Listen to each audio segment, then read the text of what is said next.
I'm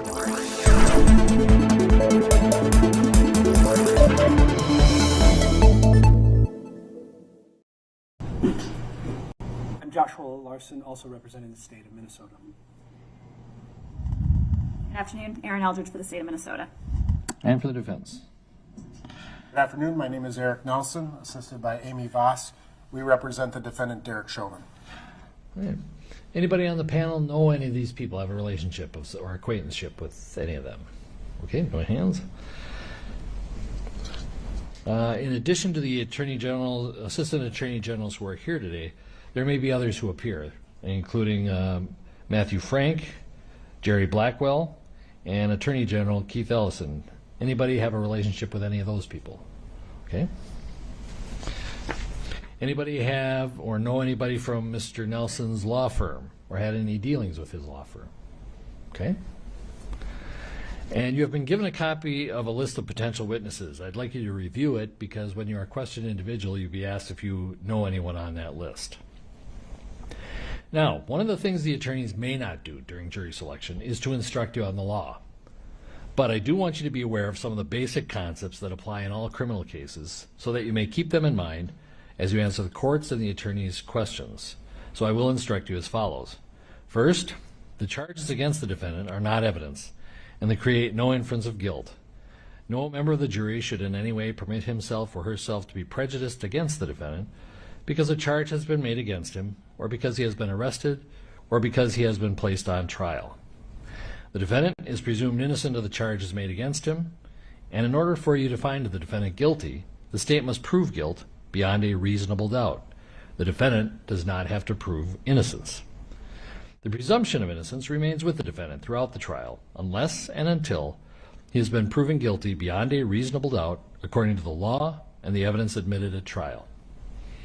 Proof beyond a reasonable doubt is such proof as ordinarily prudent men and women would act upon in their most important affairs. A reasonable doubt is a doubt based upon reason and common sense. It does not mean a fanciful or capricious doubt, nor does it mean beyond all possibility of doubt. If you serve on this jury, you and your fellow jurors will be the sole judges of whether a witness is to be believed and of the weight to be given a witness's testimony. There are no hard and fast rules to guide you in this respect. But in determining believability and weight of testimony, jurors may take into consideration the witness's interest or lack of interest in the outcome of the case, their relationship to the parties, their ability and opportunity to know, remember, and relate the facts, their manner, their age and experience, their frankness and sincerity or the lack thereof, the reasonableness or the unreasonableness of their testimony in light of all the other evidence in the case, and any other factors that bear on believability and weight. If on this jury, you should rely in the last analysis upon your own experience, good judgment, and common sense. Now, there are certain things you should not do during jury selection. You are not investigators.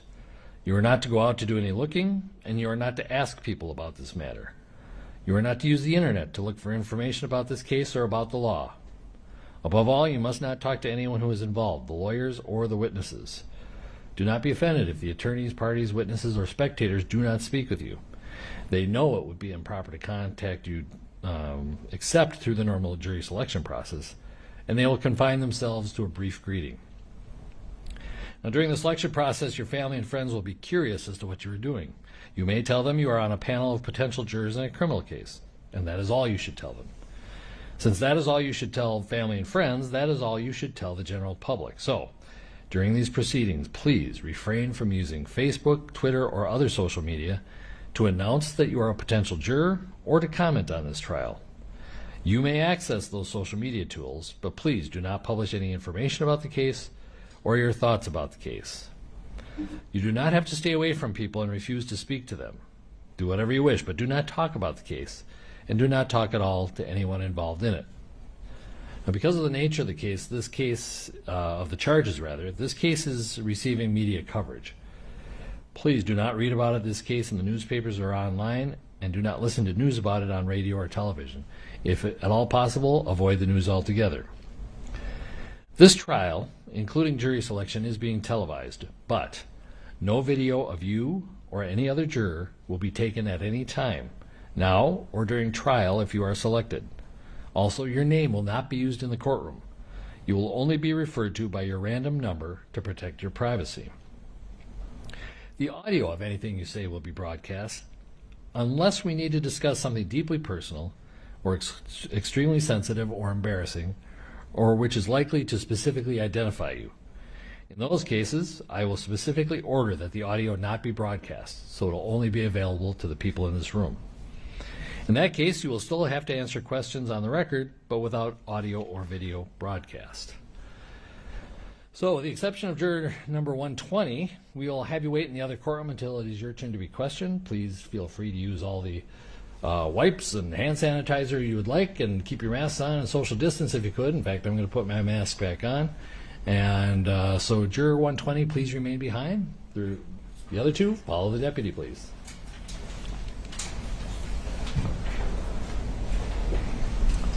And juror 120, if you could come up here.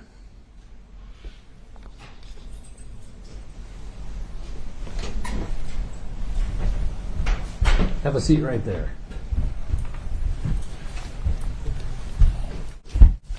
Well, good afternoon. Afternoon. And you are juror 120. All right. First thing I'm going to do is swear you in because all your answers have to be under oath. So if you could raise your right hand. Do you swear or affirm under penalty of perjury that you will truthfully answer all questions about your qualifications to serve as a juror? I do. All right, thank you. Now you have plexiglass in front of you, and we have it between us, and also there's plexiglass in front of the lawyers who are a fair distance from you.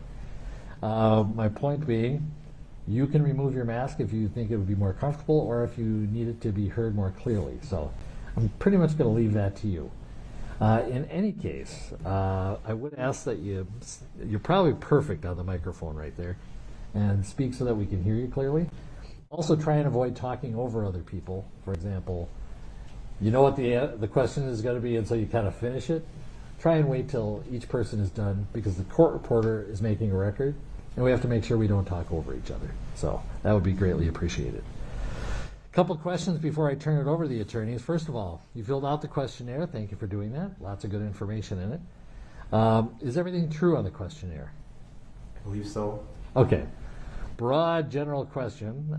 You'll find that the attorneys will zero in on certain questions, certainly more than I do, and they will usually read the question and your answers, not to be confrontational, but just to remind you what exactly it is you wrote. You didn't keep a copy of your questionnaire, did you? Yes. You did? Oh, you're the third person. So we've had 3 people do that. Was I not supposed to? No, you absolutely could. Usually it was all The mail was a little, iffy. well, so I wanted to make sure if I didn't have to fill it out again. Okay. Yeah, but you are the third juror. Everybody else, nobody kept a copy. So all the lawyers do, just because that's how we're trained. So I'm married to one, so. okay. Did you have a chance to review it before you came here? No. Okay, good. You may find, since it's been a few months, that things have changed. Maybe there's something you could have added, something like that. Or maybe your opinions have just changed. But in any case, I want you to feel comfortable giving an answer that is different from what's in the questionnaire, okay? That's my main point there. You weren't supposed to read any articles and to avoid media that would be covering this case. Have you been able to do that generally? Yes, until I saw the headline about the juror selection. Okay. And you anticipated my next question. I think just about everybody, since it was a few months ago, and the coverage is so prevalent on this case, most jurors have said that they've been exposed inadvertently to a headline or a news blurb about the case. And so what do you remember hearing about the case since you filled out the questionnaire? Or related cases or pretrial matters or anything like that? I'm not sure I understand the question. Sure. I understand, when the defendant was arrested, I knew that there was going to be a case. Is that what you're saying? Because I did hear that. No, because you pretty much told us what you knew about the case. Yep. And everybody who's come in here knows. Or like you're saying, what have I heard since then? Since you filled out the questionnaire. Nothing, because I've been trying really good to Excellent. avoid that. Like I said, the only thing I saw was when they were talking about jury selection that the headline was you were looking for a 14th and 15th juror. Okay. And I was like, oh, I thought we were could done. stop at 14 or whatever. So Okay. Other than that, did you recall reading anything about any related civil cases or the pretrial matters involved here? Anything like that?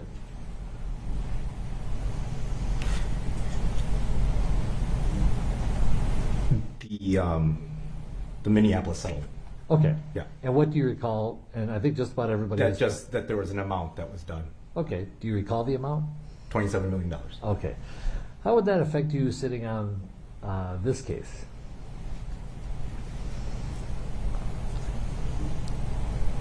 I don't think it would. I mean, Okay. And that's a good answer. If that's true, yeah, that's fine. We asked you the question, it's question number 10 on part 1, whether you could be fair and impartial. It's a little more wordy than that, but basically, could you be fair and impartial?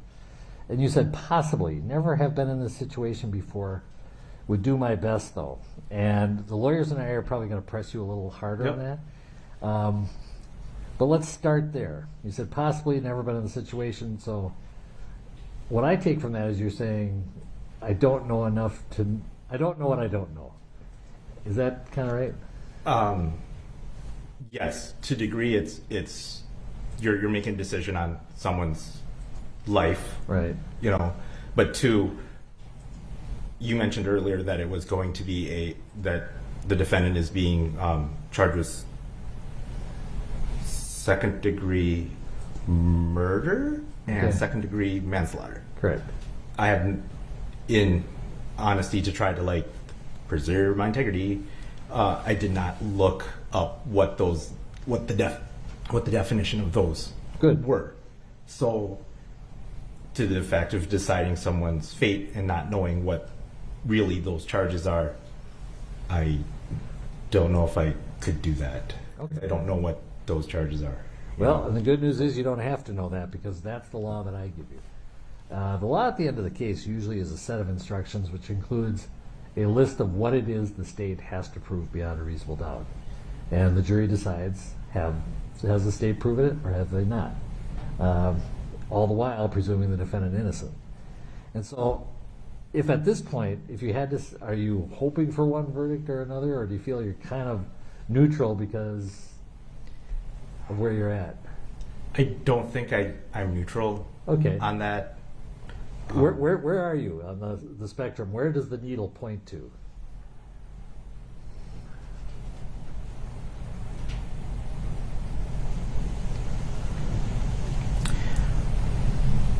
I would say guilty.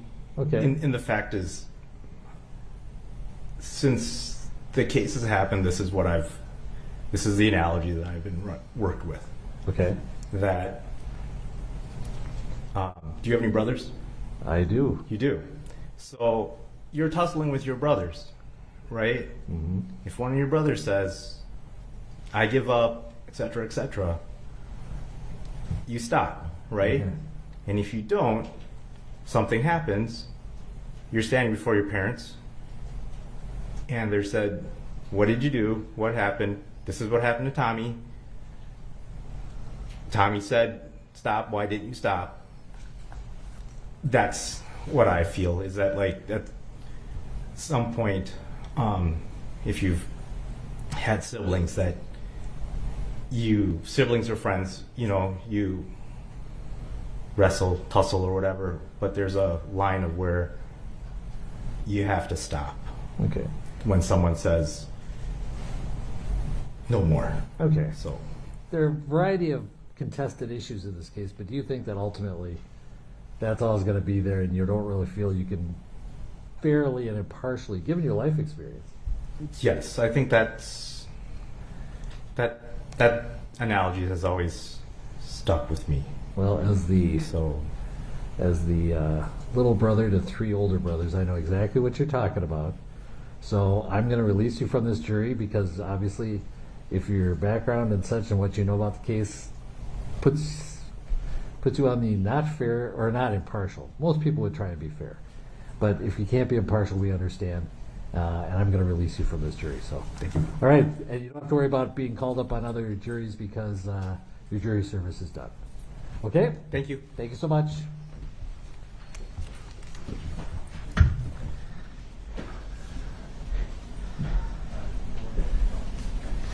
That was caused by the court.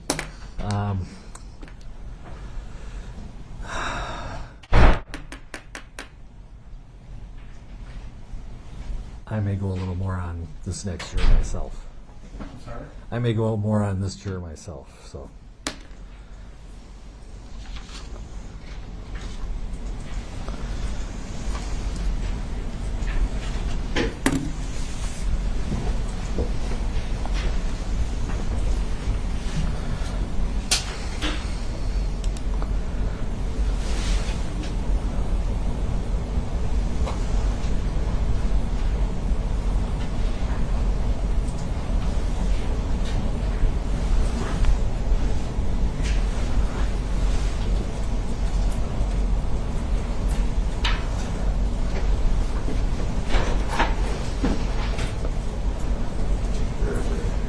If you could have a seat right there.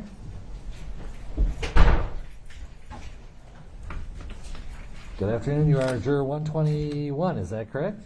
Correct. All right. I'm going to go through a couple things before I turn it over to the attorneys. First of all, I'm going to swear you in so that all your answers are under oath. So raise your right hand, please.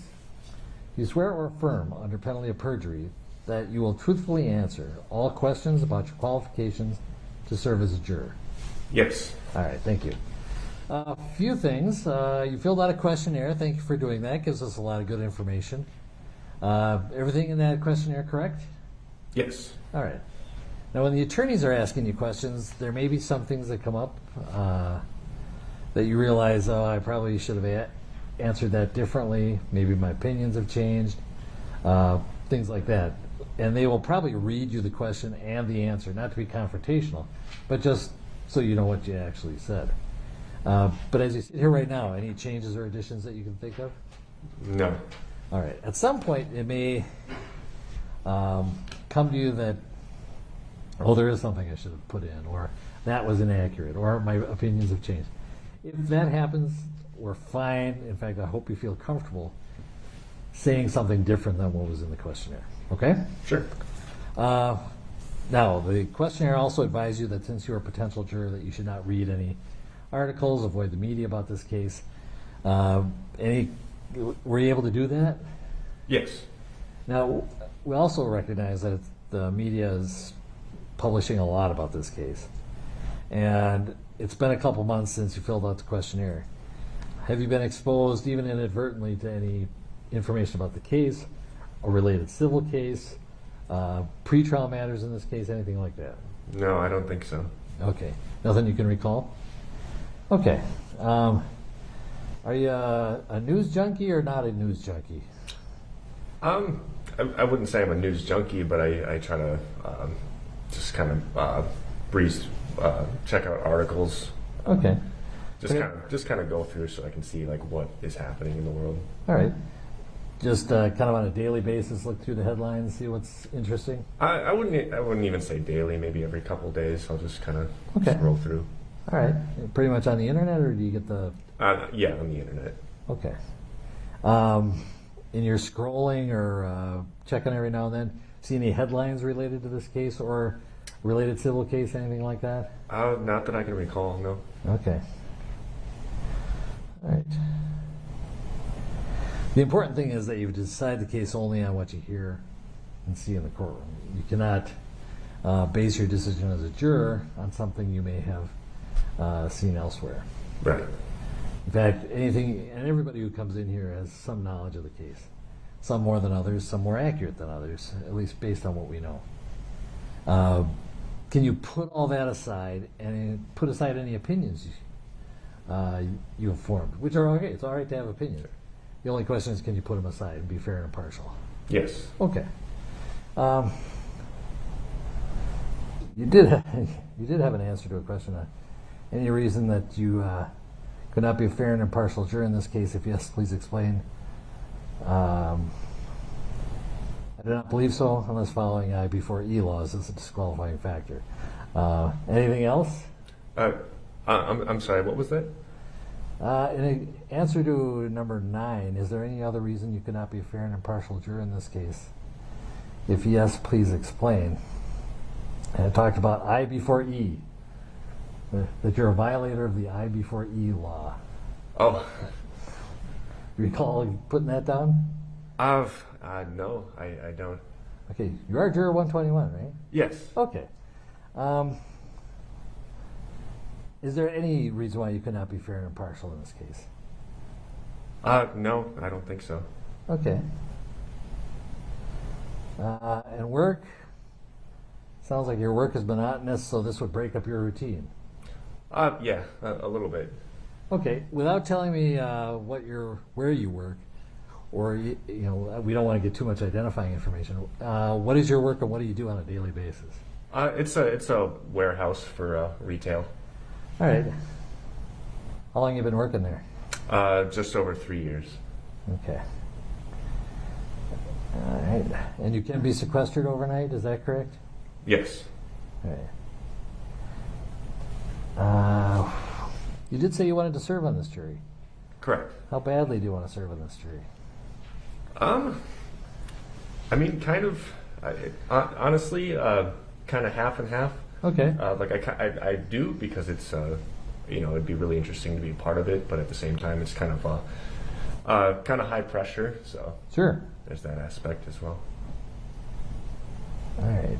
I'm just looking for our bottom line question, which is question number 10 in part 1, which basically says in a very wordy manner, can you be fair and impartial? And you said yes. Tell me why. Why do you think you'd be a good, fair, and impartial juror? I guess just kind of generally speaking, I really like to look at both sides of arguments. I consider myself to be fairly unbiased towards things. I mean, I do have opinions, certain opinions about things, but just kind of in a general sense, I like to hear both sides of an argument and try to, I guess, remain as centered as possible. All right. Okay. This trial is going to be 4 weeks. Can you make that work? Yes. And did you recognize any of the witnesses on the list? I did not. All right. Well, then I'm going to turn it over to Mr. Nelson. As to Juror 121, you may inquire. Thank you, Your Honor. Good afternoon, sir. Hi. Thank you for your time and patience here today and for filling out the questionnaire. I'm going to ask you a series of just kind of general questions first, and then I'll come back to your questionnaire and ask you some follow-up if that's okay. Sure. Again, we're not trying to trick you. We know that it was a while ago that you filled this out. I'll read you the question and what you wrote. All Okay. right? Okay. If you and I were to meet under different circumstances, some sort of social event, what are a couple things I learned about you during that conversation? I probably learned that I really enjoy music. I do a lot of audio production. I do some film production as well, just as a hobby. And I like to write and just kind of, I guess, try to keep up on philosophy and social issues as much as possible. Okay. So a pretty creative guy. Yeah. Mm-hmm. Cool. You had obviously heard about this case before coming in and filling out this questionnaire, right? Yes. And fair to say you formed some opinions about this matter. Correct. And ultimately, you then received the packet in the mail indicating that you were a potential juror in this case. What was your reaction, your initial reaction to that, to learning that? I guess surprise. Okay. Why? Why would you be surprised?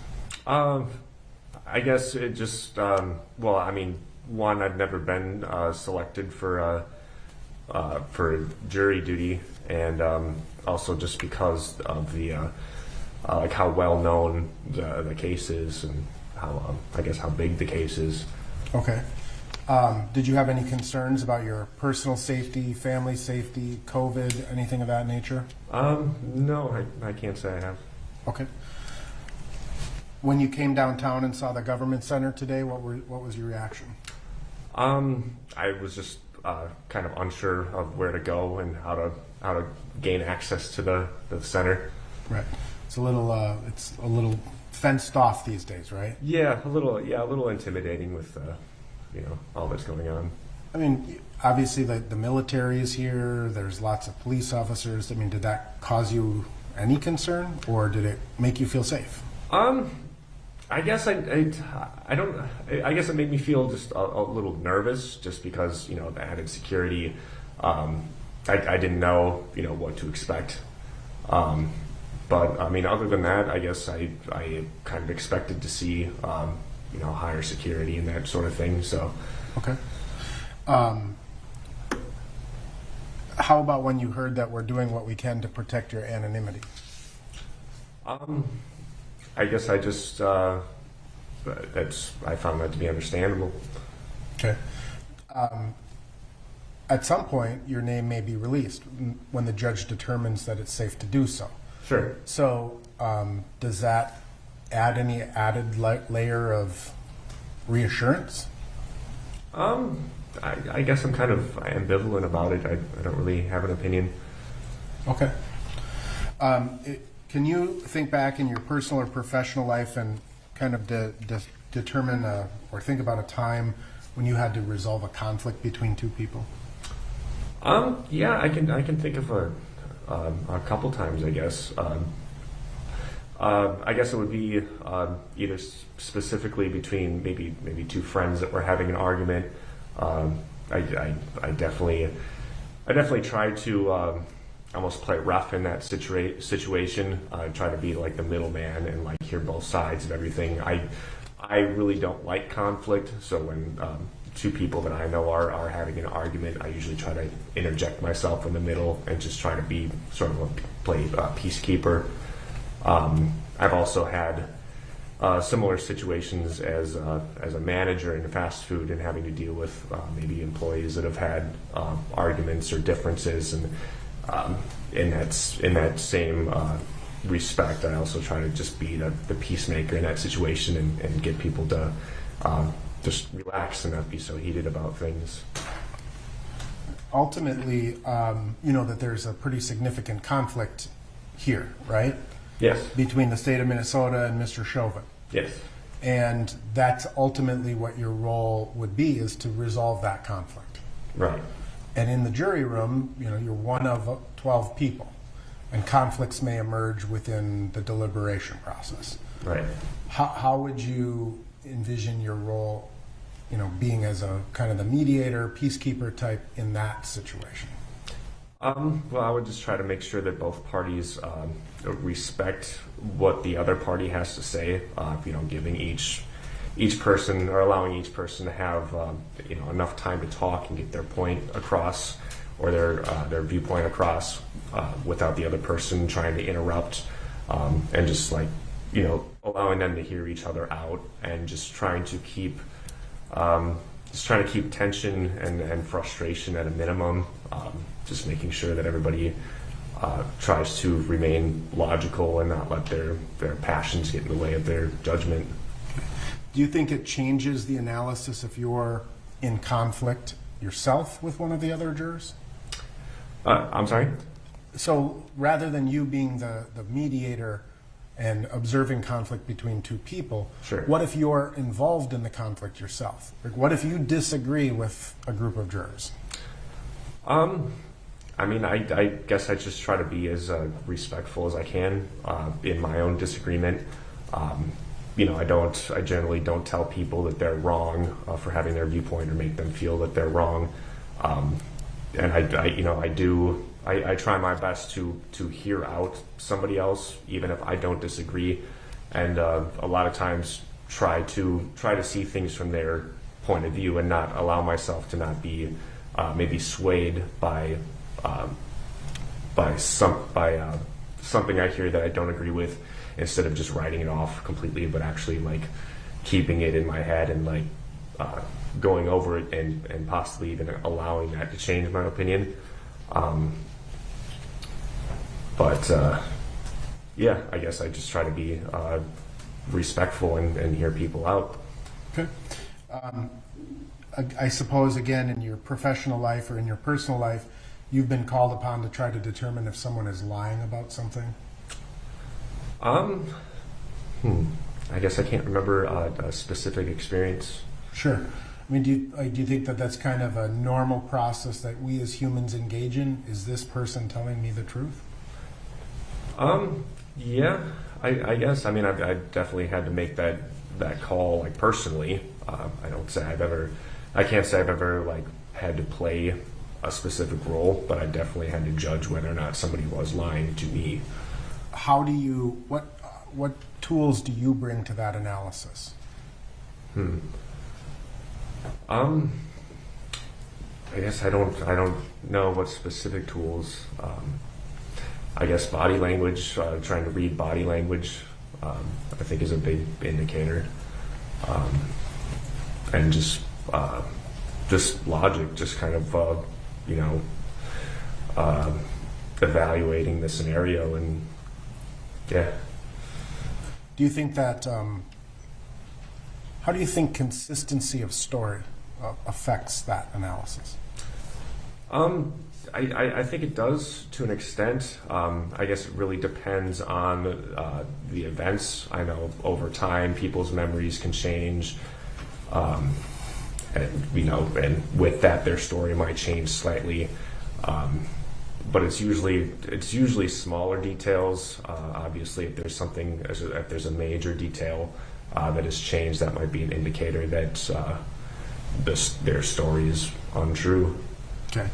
Do you think that a person's perception may change over time? Yes, I do. Do you think that a person's perception may change based upon information that they receive over time? Yeah, I do. Now, let me ask you this. Do you think it's possible for two people to perceive the same event from the same vantage point and come to different conclusions about what they see? Yes. Why? Just because I guess everybody kind of processes information differently. What they see, their sensory input. There's no way to know that how one person processes an event is the same way that another person does, just because we can't see things through their eyes or hear things through their ears, so their brain might just interpret the set of events differently. Is that based on like their environment being raised, or do you think it's based on education and training? Like, what types of things do you think would affect someone's perception of an event? Just the things that they look for, I guess.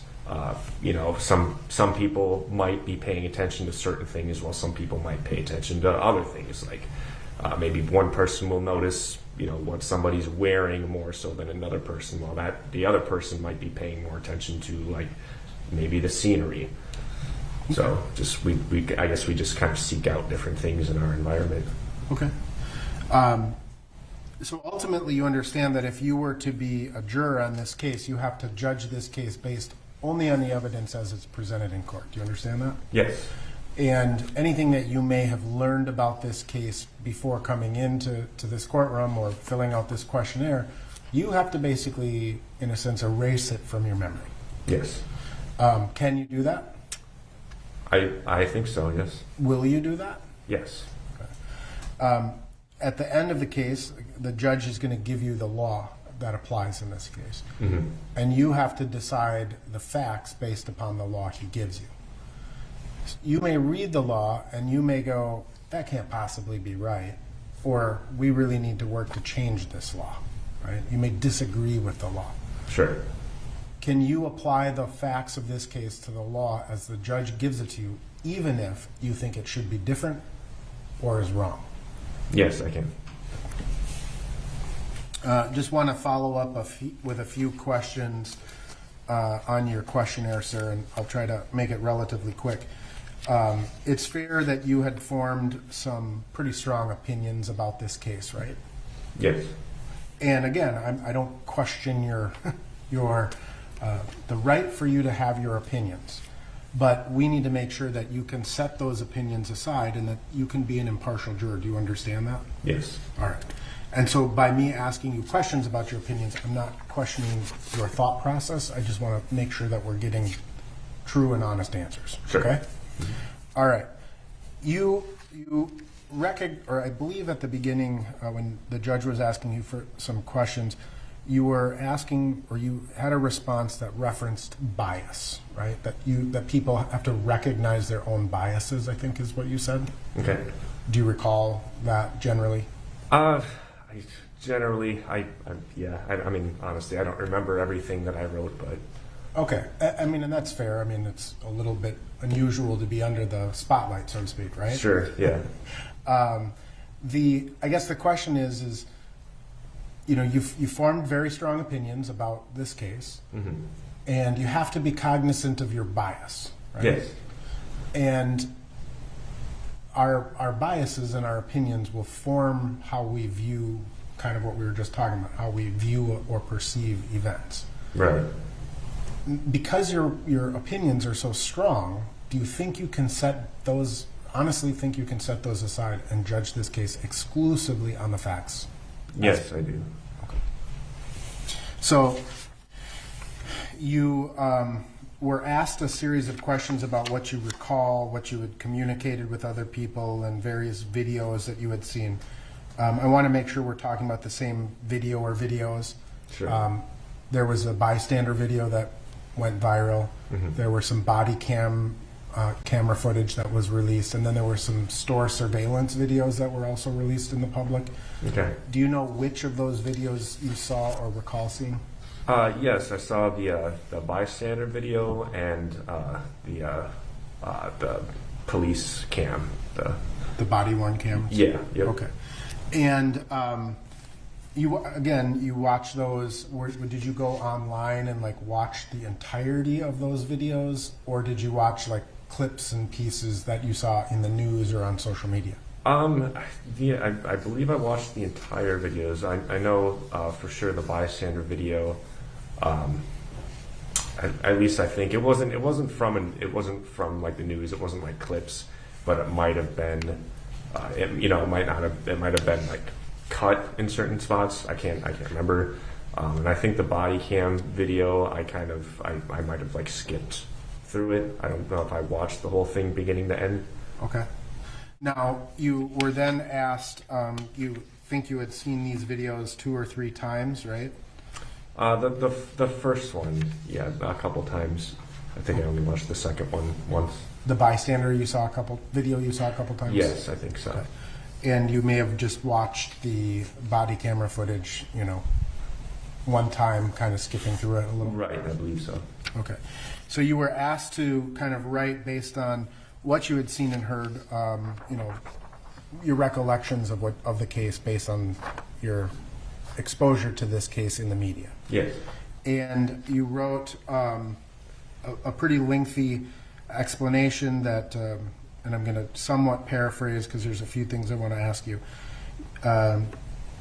You understood that Mr. Floyd may have made a purchase with a counterfeit bill. That's why the police were called.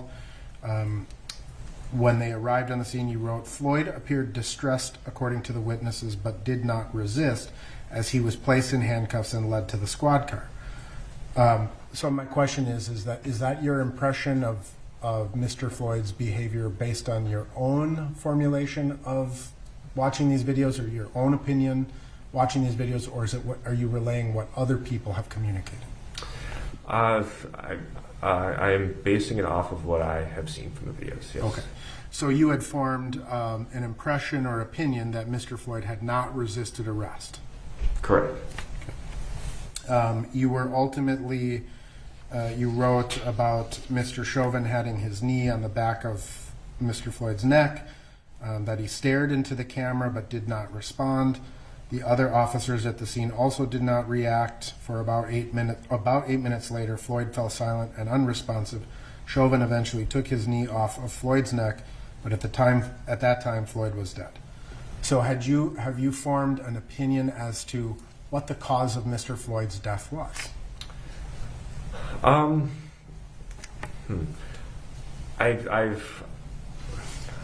I guess not. I mean, I have heard a couple things. You know, I have heard that it was maybe due to his airway being closed because of the knee. I've also heard other things about a possible drug overdose. And I guess what I believe is that maybe it was a combination. Could have been a combination. Okay, because you do reference that an autopsy report stated that Floyd had been under the influence of fentanyl. And you wrote, you've got some arrows here, so I have to follow. Body cam footage that was later released revealed that Floyd had been put in the back seat of the police vehicle moments before ending up on the ground beneath Chauvin's knee. Floyd had appeared distressed, but unarmed and cooperative, apparently suffering from a mental break.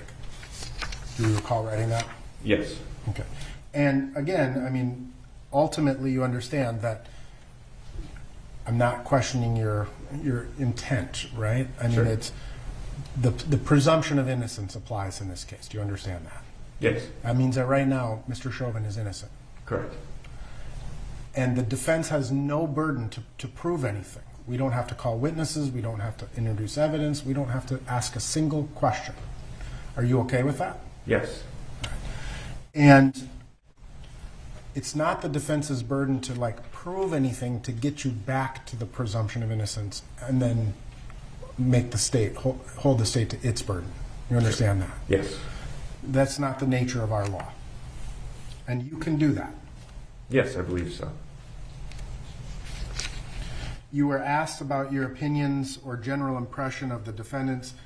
At the time it was all four officers, but you wrote that you have a very negative impression of Mr. Chauvin, and you wrote, I feel that Chauvin used excessive and unnecessary force and that the other officers should have at some point intervened. So it's fair to say you formed an opinion that what you saw in this video constituted excessive force. Yes. Again, you understand that the police procedures, police training, police use of force, all of that may become an issue in this case. Yes.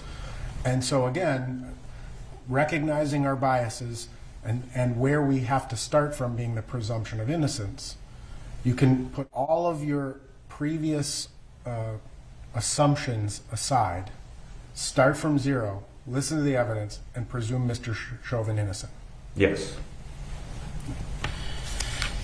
You were also asked if you had ever talked about this incident with your friends, family, coworkers, discussed it online, etc.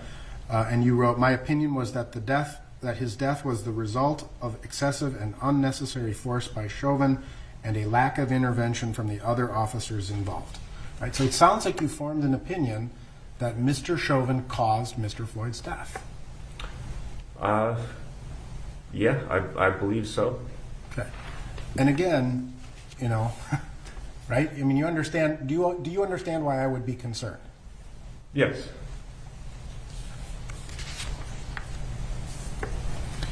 You were asked whether you believe the community has been negatively or positively affected by any of the protests that have taken place since Mr. Floyd's death. And you wrote both positively in the sense that it raised awareness of the potential cases of police brutality, and negatively in the sense that it has created divisiveness in people's opinion about the protests. Can you explain what you mean by that? Well, I mean, obviously there have been a lot of ways in which things have been negatively affected with riots, destruction of property, businesses being destroyed. So there's that side of it, and also, like I was saying about the divisiveness, It's really hard for people to sort of come together and talk about things without being passionate about it or arguing about things. But at the same time, I also have seen some positive things in the community. I've seen a lot of people sort of coming together. I guess actually having, there have been plenty of open discussions about it, even though there has been a lot of divisiveness. People have been actively talking about it and trying to understand other points of view. And I do think that, there might possibly need to be awareness if I guess general kind of awareness of what is happening, I guess, in the police force, and just, maybe a potential reevaluation of how things are done and how things need to be handled in the future. So it is kind of drawing attention to that and raising certain questions about how things should be done. Okay. There were a series of kind of broad statements, and you were asked to rank your opinion as to each of them from strongly agree to strongly disagree on a scale of 1 to 5. I just want to ask you about a few of them. The question reads, blacks and other minorities do not receive equal treatment as whites in the criminal justice system, and you strongly agreed with that. Why?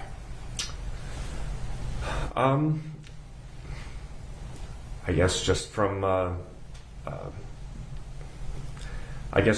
what I've just things that I've read and seen. I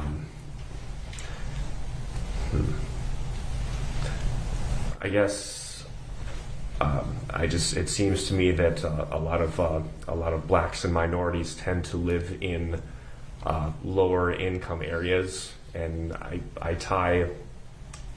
usually tie lower income areas as having more crime and therefore being more heavily policed. And just because those areas tend to have a higher concentration of black people and minorities, I do feel that there is a little bit of a difference there in how often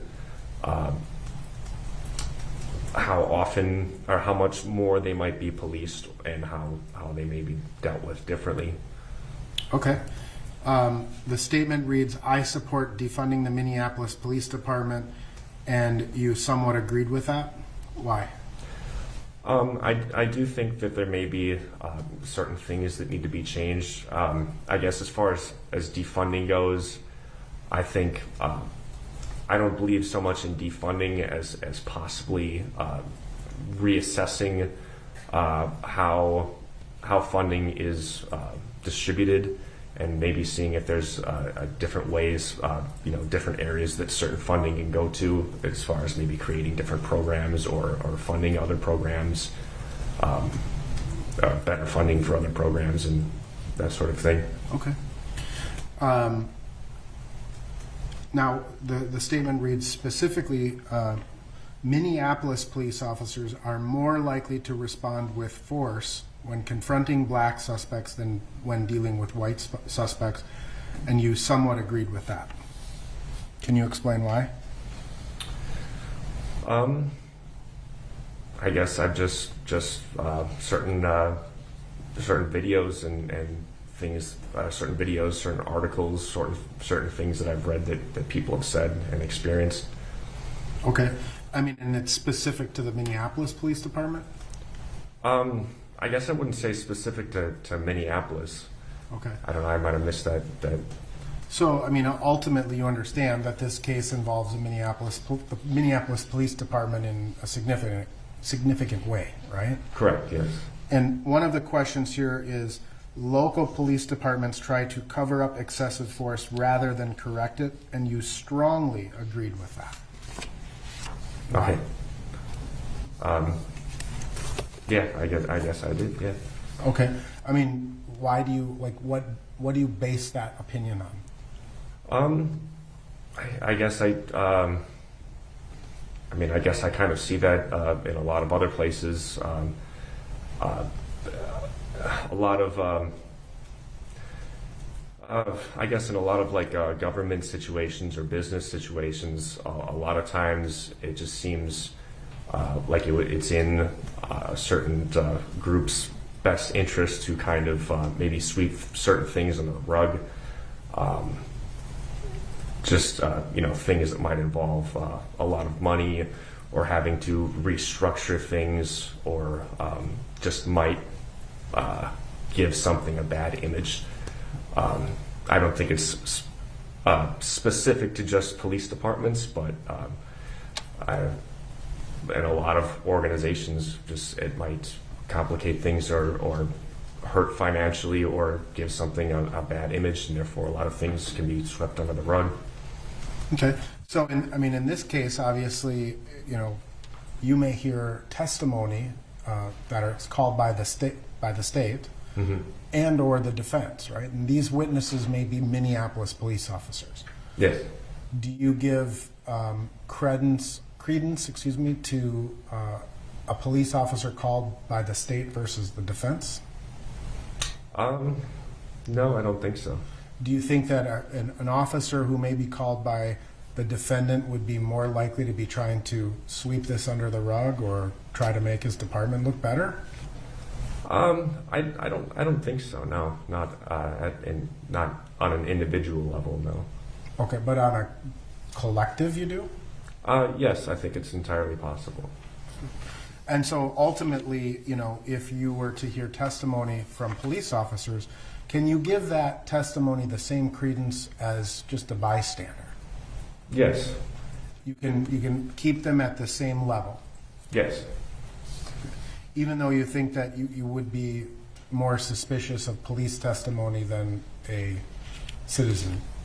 I don't think I would be any more or less suspicious.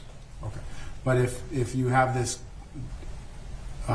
impression that police officers are trying to, or police departments are trying to sweep things under the rug, right? Isn't that a suspicion? Like I said, I don't think I would just apply that to specifically a police department. I think it's generally just human nature in any kind of organization for that sort of thing to happen. Okay. Now, I want to remind you that you have the ability to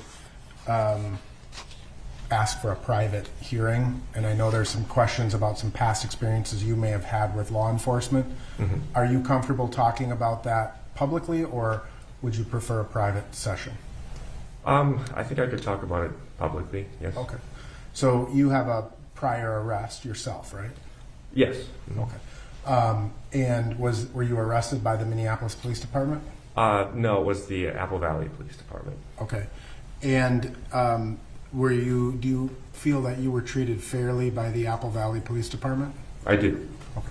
I noticed that there's another question that you responded to, saying that you were put in handcuffs and ankle bracelets. Is that the incident that you're talking about, or was that something else? Yes, that was the incident. Okay. Were you put in ankle bracelets by the police officers or in the jail context? By the officers. Okay. So were they concerned? Were they concerned that you were obstructing or resisting their efforts to arrest you? Yes. Okay. And were you charged with obstruction of the legal process as well? I was not. Okay. So when you say that you were put into handcuffs and ankle bracelets, were you? That was during the time that they were arresting you? Correct. All right. And were you transported to the police station in that fashion? Yes. Okay. And you were ultimately charged with some crimes, the DUI crime, right? No, I wasn't charged at that time for any crime. Okay. But did you get something in the mail later charging you with an offense? No, I didn't. I guess the reason that I was arrested mainly for missing a court date. Okay. So they gave you a court date, you missed a court date, they came and picked you up on it? Right. There was a reason, there was a different reason that they were called, but I did have a warrant out, which is why I was arrested. Okay. How long ago was this? I would say 9 years ago, maybe 8 or 9 years. Okay. And again, in terms of how you were treated by that police department, either at the time of your initial arrest or when you were arrested on the warrant for missing court, is there anything about how the police treated you that biases you against police officers? No, not at all. Okay. You were also ultimately had to go to court, deal with a prosecutor, things of that nature, right? Yes. Okay. Did you retain an attorney to represent you, or did you go in and do it on your own? I had a public defendant. Okay. Do you think that the court system treated you fairly? I do, yes. Do you think that the prosecution treated you fairly? Yes. All right. And so there's nothing about that circumstance that would in any way, again, affect your impartiality towards police officers, prosecutors, defense attorneys, etc.? No, I don't. Because you were asked a question about your belief in the criminal justice system, and you were asked the question, do you believe our criminal justice system works? Why or why not? And you wrote yes and no. I believe that our criminal justice system was created with the best intentions and it works well in theory. However, money corrupts even the best of intentions. So are you suggesting that people who can afford more expensive lawyers get better justice, or what are you inferring here? Yes, I would say that, in the sense that money is involved, I do think being able to afford a better defense is more beneficial. Also, just having the ability to make bail, or so there's that, the ability to make bail, and then just also just sort of the way the prison system is set up. I think a lot of money has a lot to do with the whole structure of that. So, I just have to kind of, I guess, I'll conclude my questions, sir, in this way. You were asked if you wanted to serve as a juror, and you said yes. And you wrote, I've never served on a jury, and I look forward to the experience. But the bottom line is, there are some people who will just say whatever they can to get off of a jury or out of jury service. Mm-hmm. And there are those that will say whatever they think they need to say in order to get on to a jury. Does that make sense to you? Yes. So, when I look at your answers to the questionnaire, you formed very strong opinions that this was a case of excessive force. You determined, at least you formed the opinion, that the force was the cause of Mr. Floyd's death. You shared and expressed those opinions. You believe that police officers work to cover up, crimes, or police departments, and I know other organizations as well. Not trying to just simplify it. Sure. But you have all of these very, very strong, biases, right? And what we're looking for is someone who can just be neutral, right? Sure. Like idle and neutral. Listen to the evidence, right? And don't put it in gear until you've heard all the evidence. Is that sure. And you're confident that you can do that in your heart of hearts. I have to take you at face value. Yes, I think so. Okay. May I have a moment, Your Honor? Yeah.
All right, sir.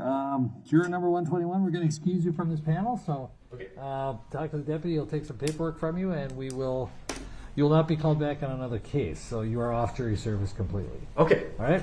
All right, deputy will help you out. Thank you. Let's take a 20-minute break, 5 after 3, please.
Was he able to do anything?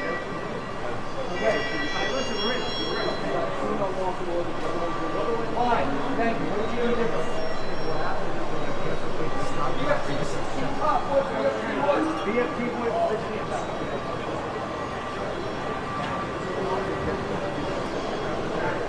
But they're in, that's what counts. You got it, because you try to change all three.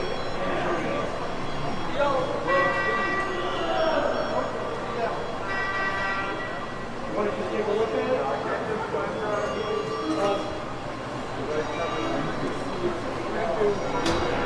Thank you very much.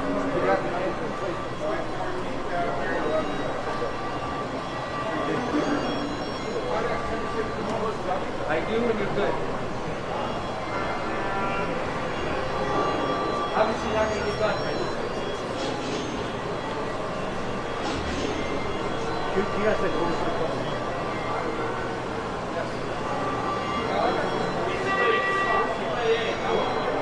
What? I got it.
ESGC, Rich.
If you wish to remove your mask, you may do so.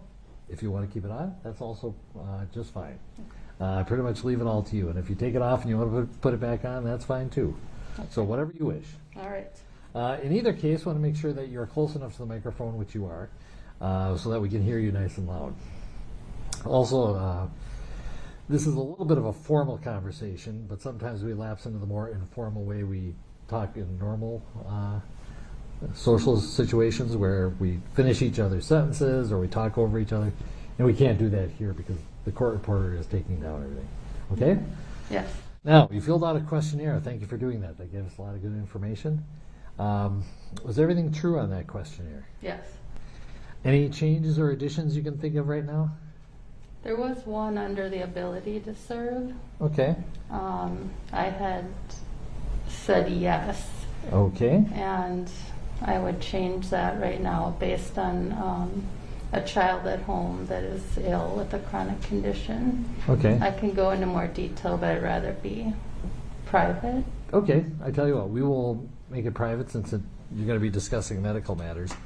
So I'm going to order that because it is deeply personal matters and involves medical evidence that we go off audio.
Well, I'm back on audio and on the record. Based on the answers that you provided, I think you've given us a good reason to excuse you from this jury, and so on the court's motion, I'm going to excuse you. Thank you. The deputy will take some paperwork from you, and thank you for filling out the questionnaire and filling us in on some new details. Thank you. All right, thank you.